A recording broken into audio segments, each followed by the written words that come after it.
ہر قسم کے روحانی جسمانی مسائل اور وظائف کے لیے پیر اقبال قریشی چینل کو سبسکرائب کریں۔ یہی سیدہ بخاری کی حدیثیں اٹھائیں۔ عبداللہ ابن زبیر کہتے ہیں بھانجے ہیں آپ کی بہن اسماء کے بیٹے ہیں۔ اعزاز وہ اس ہماری ماں کو ملا ہے۔ آپ کے والد صحابی، آپ کے دادا صحابی، آپ خود صحابیہ امت کی ماں، آپ کی بہن اسماء صحابیہ، آپ کے بنوئی عبداللہ ابن زبیر بن عوام صحابی، آپ کی بہن کا بیٹا عبداللہ بن زبیر صحابی، آپ کا بھائی عبد الرحمن صحابی، آپ کے بھائی کی اولاد بھی صحابی۔ یہ اعزاز۔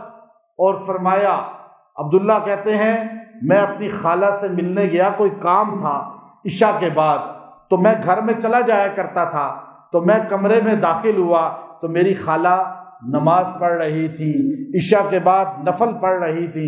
میں تھوڑی دیر بیٹھا لیکن وہ تلاوت کرتی رہی، میں اٹھ کے باہر آ گیا۔ پھر کوئی کام کر کے مدینے سے گھنٹے بعد تقریباً گیا، ایک ساعت کے بعد پھر دیکھا وہ اسی طرح کھڑی پڑھ رہی ہیں۔ پھر میں واپس آ گیا، پھر میں گیا، پھر آیا، یہاں تک کہ رات کا پورا پہر گزر گیا، فجر قریب آ گئی۔ میں نے اپنی خالہ کو ایک آیت پڑھتے ہوئے دیکھا اور میری خالہ کے آنسو گر رہے تھے۔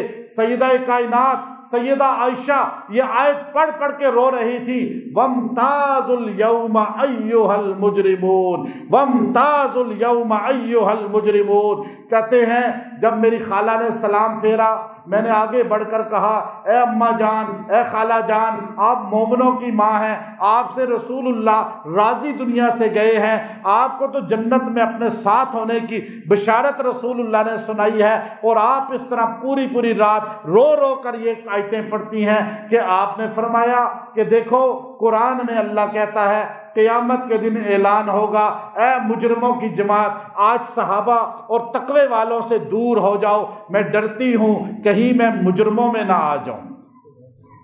ایسا خوف، ایسا ان کے اندر اللہ کا ہیبت تھی، اور پوری رات آپ تہجد پڑھا کرتی تھی۔